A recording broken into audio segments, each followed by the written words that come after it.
Oke baik, Zubillahi minasyaitonirrajim. Bismillahirrahmanirrahim. Selamat malam, Bapak, Ibu, Saudara sekalian. Malam ini kita dari Agama Cinta, alhamdulillah baru saja selesai menunaikan buka puasa dan sholat taraweh bersama. Alhamdulillah saat ini juga kebetulan ini ada kawan-kawan kita narasumber. Pertama di sebelah kanan saya ada Gus Soleh Marzuki. Assalamualaikum.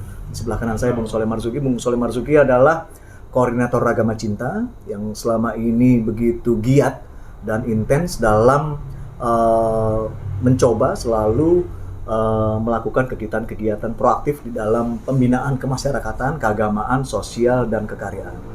Kemudian di sebelah kiri saya ada Bung Dr. Baharudin Farawan.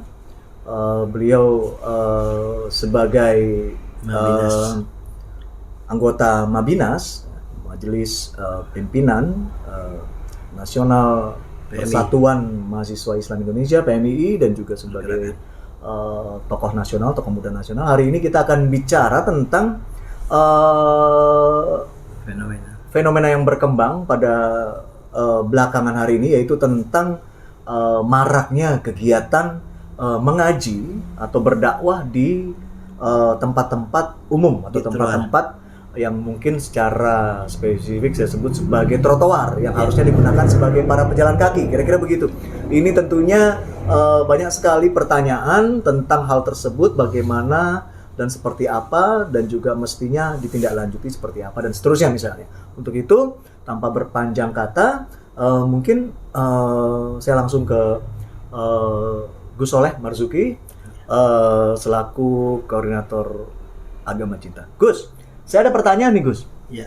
Kan kita hari ini kan banyak melihat banyak sekali fenomena yang berkembang di bulan suci Ramadan tahun ini, tahun 2022 ini. Di antaranya adalah tentang maraknya kawan-kawan kita yang melakukan sebetulnya ibadah ya, ibadah mengaji itu kan ibadah ya, membaca Al-Quran, kitab suci Al-Quran, tapi di tempat umum, utamanya di trotoar. Apakah ini lazim atau sebuah fenomena baru atau merupakan suatu pesan-pesan khusus? Silakan Gus. Ya. Gus teringat dulu waktu ngaji di pesantren itu ada makolat mengatakan likulli maqolin maqolun wa likulli maqomin maqomun. Likulli maqolin maqolun. Jadi setiap tempat itu ada perkataannya dan setiap perkataan ada tempatnya. Kalau boleh pinjam istilah ini. Nah, kita ini kan ngaji itu membaca firman Allah. Tempatnya ngaji ya di majelis-majelis lah. Baik di masjid, di pesantren ya kan, ataupun di majelis-majelis yang ada. Nah, ini berarti mengkondisikan. Nah, yang dibaca itu adalah Al-Quran, firman Allah. Tempatnya juga di tempat-tempat yang terhormat, yang suci, yang mulia, kan gitu. Sehingga dengan istilah yang gue sampaikan tadi, likulli maqolin maqolun wa likulli maqomin maqomun. Nah, ini akan sesuai. Akan tetapi kita juga bingung. Gak tahu nanti bagaimana pandangan dulurku Bang Bahari ini. Kok ini banyak fenomena. Mulai di Jogja, ya kan, ngaji Quran di trotoar. Begitu juga di Surabaya, di Solo. Bahkan yang terkini di mana itu Mas Nurul? Di Riau. Lah ini menjadikan kita bingung. Apa ini menunjukkan suatu bentuk kebangkitan Islam? Lah, kalau istilah yang disampaikan teman-teman kebangkitan Islam bukan demikian lah. Yang dikatakan suatu bentuk kebangkitan ini, ayo, mari kita sama-sama bangkit. Bagaimana memerangi musuh kita bersama? Yaitu satu, kebodohan. Kedua, kemiskinan. Bagaimana kita ajak generasi-generasi muda Islam kita itu, ayo, supaya melek Quran, ya kan? Bukan harus ngaji di trotoar. Bukan hanya melek Quran saja, tapi bagaimana nilai-nilai yang ada di dalam Al-Quran ini kita kaji untuk kita implementasikan di dalam kehidupan. Sehingga kita bukan hanya bisa membaca Al-Quran, tetapi mengerti isi dan maknanya. Itu adalah kebangkitan. Terus kedua, kita hidup di Indonesia sebagai Islam yang mayoritas, dan masih banyak di antara saudara kita ini yang miskin. Ya. Ayo bareng-bareng bagaimana kita berdayakan agar Islam ini terbebas dari kemiskinan. Inilah yang disebut kebangkitan, bukan ngaji di jalan-jalan semacam itu. Ya mungkin itu sementara yang gue sampaikan, mungkin bisa kepada. Ya, terima kasih. Ini sangat menarik ya. Jadi kita bicara tadi apa yang disampaikan oleh Gus Solah MZ adalah tentang pesan-pesan penting tentang filosofi, tentang kemudian ajaran Islam itu sendiri dan seterusnya. Nah, Bung Bahar, mungkin Bung Bahar selaku praktisi hukum dan juga memang berlatar belakang kampus begitu ya. Bagaimana sebetulnya hal yang sifatnya seperti ini? Apakah ini akan menjadi bola salju ataukah hanya merupakan kejutan-kejutan ataukah ini hanya merupakan sebuah dinamika-dinamika riak-riak kecil? Nah, tanggapannya bagaimana? Baik, Bung Denny. Assalamualaikum warahmatullahi wabarakatuh. Waalaikumsalam. Dengan fenomena beberapa hari terakhir ini, pembacaan Al-Quran di trotoar ya. Iya. Kita ketahui bahwa Al-Quran ini adalah kalam Allah. Kalam Allah, dan membacanya diperuntukkan buat Allah. Hablum minallah. Membaca Al-Quran itu mengandung dua aspek, hablum minallah dan hablum minannas. Saat membaca hati ke langit dan memperhatikan lingkungan sekitar ya, hablum minannas.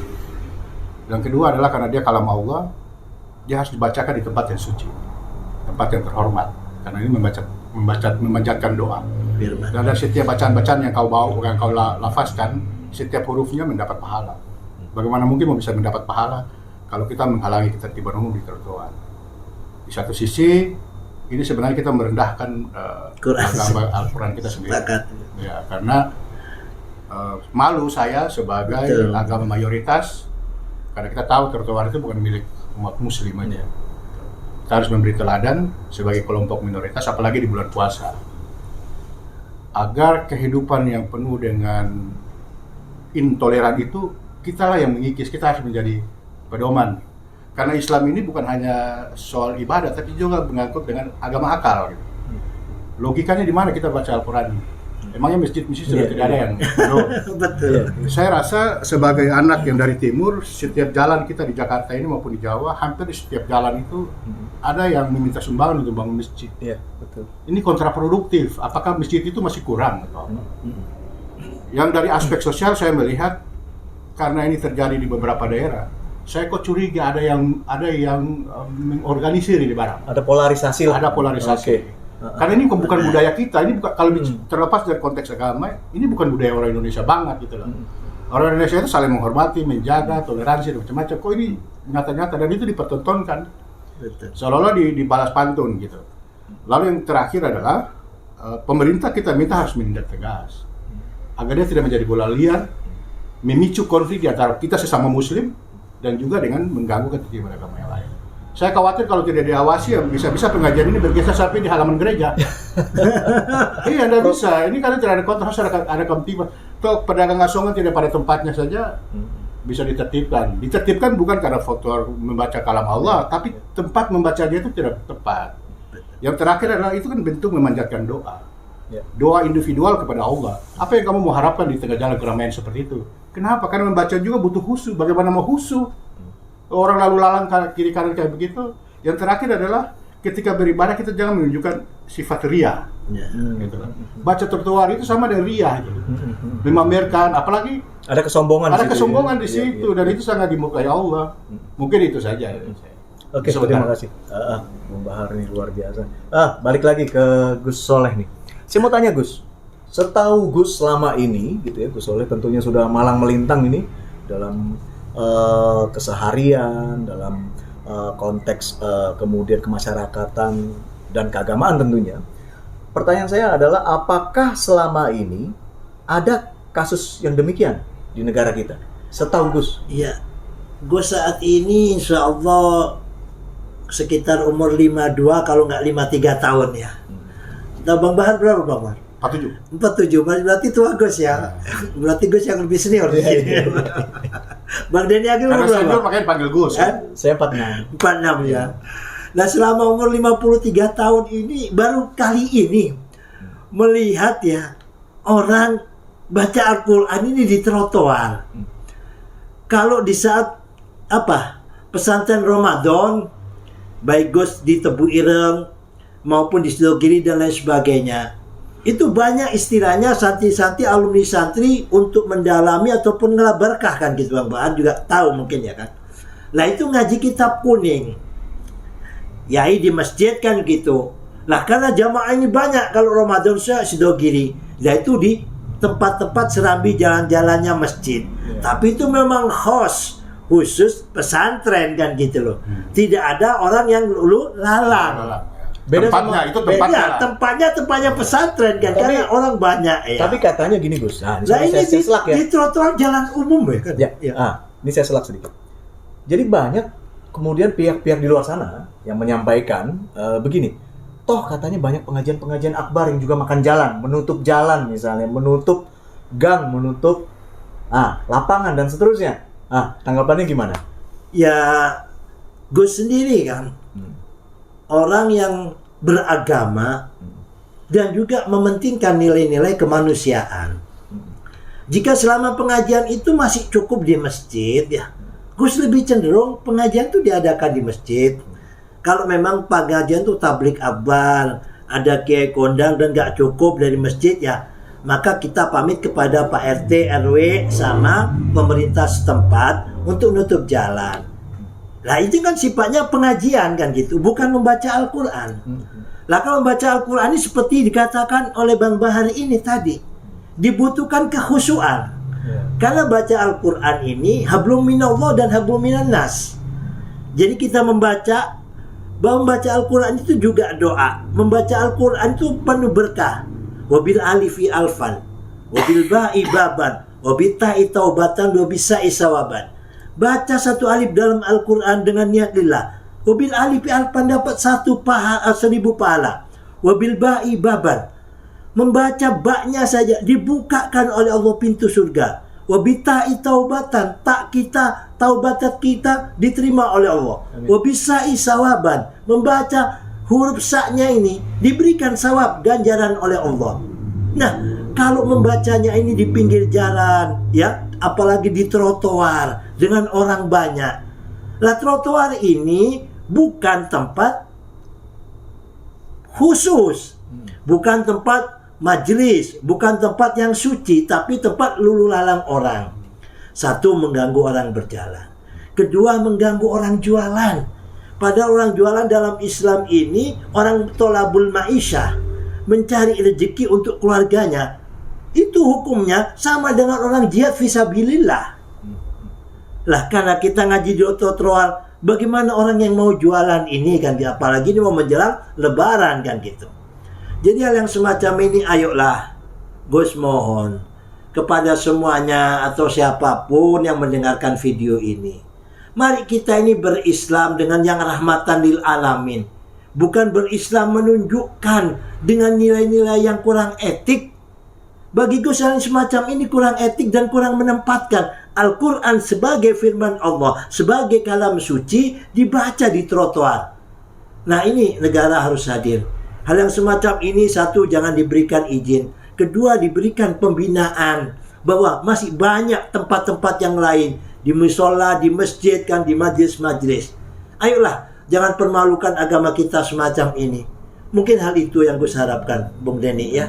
Oke, terima kasih Bu Solim. Kembali nih ke Bung Bahar. Ya, siap. Bung Bahar ini kan selain merupakan tokoh kampus, tokoh pergerakan, juga tokoh nasional, pemuda nasional. Bung Bahar ini kan juga seorang praktisi hukum ya, seorang lawyer ya, yang saya tahu begitu banyak case-case yang pernah ditangani, nah, kan kira-kira begitu. Nah, pertanyaan saya merujuk kepada perundang-undangan yang ada, itu sebetulnya aturan mainnya seperti apa? Itu yang pertama. Yang kedua, seharusnya pembinaan atau kemudian penyelesaiannya, way out-nya seperti apa misalnya. Kemudian yang ketiga, sanksi. Nah, seandainya ada sanksi di dalam tingkatan hukum itu seperti apa? Apakah memang bisa dipidanakan-kah atau apa? Karena ini kan setahu saya ya, karena di Indonesia ini kan orang Indonesia ini kan sangat suka meniru, kira-kira begitu. Orang Indonesia tidak relatif sangat sedikit budaya membaca itu sangat sedikit untuk belajar dan seterusnya, tapi lebih suka melihat, mendengar, meniru, kira-kira begitu, mencontoh, kira-kira begitu. Nah, yang saya khawatirkan ini, saya pikir kalau memang itu sebuah kesalahan kan memang sebetulnya harus ada penanggulangan yang cepat kan, kira-kira gitu, agar jangan sampai kemudian di sana aja diboleh, kenapa di tempat saya tidak boleh. Nah, gimana tanggapannya? Baik, seperti kita ketahui bahwa kita ini negara hukum. Ya. Perilaku sosial yang dilakukan dengan mengaji di trotoar. Kalau kita lihat undang-undang itu kan memberi batasan. Maksudnya apa? Undang-undang memberi batasan. Ibadah di tempatnya, trotoar buat jalan kaki. Nah, ini sudah menabrak aturan dan undang-undang yang pertama. Yang kedua, pemerintah kota juga punya, pemerintah DKI punya Kamtibmas, peraturan tertiban yang tentang trotoar dan seterusnya. Nah, kalau pemerintah membiarkan ini juga melanggar konstitusi itu sendiri. Artinya bahwa apa yang mereka lakukan oleh sekelompok orang ini di luar daripada ketentuan undang-undang itu sendiri. Sehingga memang harus diambil tindakan. Kalau tidak diambil tindakan, khawatirnya jangan sampai terlalu besar. Seperti yang disampaikan tadi, pertanyaan ke Gus Soleh tadi, di pengajian-pengajian bisa. Nah, itu kan ada sohibul hajat, ada yang bertanggung jawab. Penanggung jawabnya siapa sih? Sudah mendapat bukan izin lah, pemberitahuan ada nggak? Jadi demo apa, bukan hanya soal itu. Ini melakukan perbuatan di hadapan publik. Itu kan kalau saya lihat dalam konteks bukan hanya mengaji, menyampaikan pendapat di depan umum dengan cara mengaji. Itu kan hasil pemberitahuan. Nah, mereka ini sudah diberitahukan belum bahwa melakukan aktivitas itu. Sehingga ini pihak Satpol PP bisa menertibkan, atau juga aparat juga bisa sudah harus menertibkan. Jangan sampai memicu konflik, gesekan sosial dengan orang-orang yang lewat. Mungkin kesenggol motor atau kena injak ban mobil, ya kan. Nah, yang berikutnya mereka kan ke situ pasti bawa anak-anak. Kalau kita lihat kan kebanyakan ibu-ibu. Betul. Itu bawa ibu-ibu. Nah, ini memicu situasi yang semakin tidak kondusif. Maka pertama adalah kita minta kepada pemerintah daerah setempat yang memang mempunyai peraturan ketertiban di trotoar, jangan juga dibiarkan ini. Karena trotoar dibuat untuk pejalan kaki, bukan di tempat mengaji. Umum ya. Bahkan di tempat-tempat yang tidak diperbolehkan atau dibatasi. Karena kita dinamika fenomena keagamaan khusus buat kita yang Muslim ini kan hampir tiap minggu berganti jenis. Ini minggu ini, ntar nanti dekat Lebaran apalagi kan begitu. Nah, ini yang harus kita menjadi percepatan, dan saran saya kepada pemerintah khusus kepada aparat agar segera ini harus ditertibkan. Begitu. Ya, jadi saya melihatnya ini kan berarti ada sebuah kesalahan ya. Kesalahan yang kemudian tidak boleh dilakukan pembiaran. Mungkin ada pembinaan yang secara penting, jangan ada pembiaran komprehensif, kemudian betul apa yang disampaikan Gus Soleh, jangan sampai ada pembiaran, dan yang lebih penting juga kemudian harus disosialisasikan bahwa itu melanggar hukum kan, kira-kira begitu. Oke, ini menarik. Mungkin langsung ke penutup ya. Gus Soleh, apa penutup dari Gus Soleh yang kemudian mungkin bisa menjadi pesan untuk kawan-kawan semua di luar sana agar bisa lebih arif dan bijaksana dalam penggunaan fasilitas sosial, utamanya adalah tidak menggunakan semaunya saja, misalnya trotoar dan seterusnya. Silakan. Ya, terima kasih Bang Denny selaku moderator pada podcast ini. Closing statement kami, ayo kita sebagai umat Islam di Indonesia, umat Islam yang mayoritas, alhamdulillah banyak syukur kepada Allah ya. Bagaimana kita menjadi umat Islam ini yang rahmatan lil alamin, bisa menjadi payung kepada semua warga negara Indonesia ini. Sehingga warga negara di Indonesia dengan Islam yang mayoritas di Indonesia menjadi adem, damai, sejuk. Kalau hujan, kita menjadi payung, bisa menutupi mereka agar tidak kehujanan. Apabila panas supaya tidak kepanasan. Jangan kayak semacam inilah. Ngaji di trotoar yang bukan tempatnya, mengganggu pejalan kaki, mengganggu orang jualan, dan juga seakan-akan menunjukkan, oh saya ini Islam, saya ini mayoritas, mau apa lo, mentang-mentang dan sebagainya. Ini nggak baik lah. Ulama-ulama kita ya terdahulu tidak mengajarkan demikian.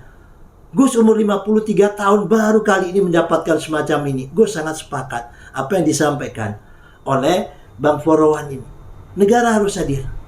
Jangan ada pembiaran agar ini tidak menjadi gejala yang terus menjalar menjadikan ketidakenaan kepada umat agama lain. Demikian Bang Denny, terima kasih. Ya, terima kasih Gus Sol. Bung Bahar, Ya. seandainya kemudian ada tindakan, nah ini kan artinya harus ada tindakan dong sebagai sebuah, Itu belum closing ini. ya sambil penutup lah. Ini saya pikir karena ini urusannya ke soal hukum ya. Artinya diambil tindakan misalnya oleh petugas. Petugas ini dalam pengertian tentunya alat negara ya, mungkin kepolisian atau Satpol PP atau Departemen Agama atau Departemen Pendidikan atau Kementerian Sosial atau apapun lah ya yang kemudian dianggap kompeten, karena ini jangan sampai kemudian merembet gitu kemana-mana. Menurut Anda elokkah itu dilakukan atau semestinya cukup pemberitahuan atau sebetulnya di menggunakan cara yang lain seperti apa?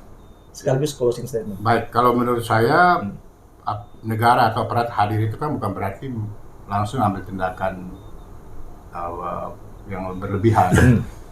Tapi minimal siapa yang mengkoordinir, ada respon terhadap perilaku sosial yang menyimpang. Ini kan bagi saya kan begitu, sebenarnya menyimpang dalam perilaku sosial, bukan dalam soal membaca Al-Quran tadi. Menyimpang karena memang bukan tempatnya. Ya. Tapi kalau ini dibiarkan, justru dia semakin besar, bukan semakin besar, maka bisa dari trotoar pindah ke tengah jalan. Iya. Ya itulah. Karena kita itu, mereka kan semakin banyak, jadi kita tidak tahu apa tujuan. Tapi kalau saya lihat sepintas berseragamnya sampai sama. Ya. Kalau memang kita ingin melakukan yang lebih besar, ya kenapa tidak sekalian istighosa? Gitu. Artinya direncanakan ya. Membuat majelis taklim lebih tanah lapang kan itu lebih terencana dan ada yang penanggung jawab dalam konteks itu. Nah, closing statement saya, Bung Denny. Ya. Jika kita ini di bulan puasa, jika kita ingin mencari keridhaan Allah bagi saudara-saudara saya yang Muslim, marilah kita cari di jalan Allah, bukan di jalan trotoar. Terima kasih. Wassalamualaikum warahmatullahi wabarakatuh. Waalaikumsalam warahmatullahi wabarakatuh. Oke, baik, malam ini di saat setelah berbuka puasa nih, alhamdulillah ya, banyak pesan-pesan penting, mudah-mudahan bermanfaat buat Bapak Ibu, saudara, sahabat, rekan semua. Harapannya kita harus semakin bijak, kita harus semakin memiliki teladan-teladan yang baik, dan kita harus semakin bertanggung jawab dalam hidup dan kehidupan. Itu mungkin dari saya, Denny Agil Prasetyo. Mohon maaf jika ada salah-salah kata. Wabillahi taufiq wal hidayah. Wassalamualaikum warahmatullahi wabarakatuh. Terima kasih. Waalaikumsalam warahmatullahi wabarakatuh. Merdeka. Oh. Aduh.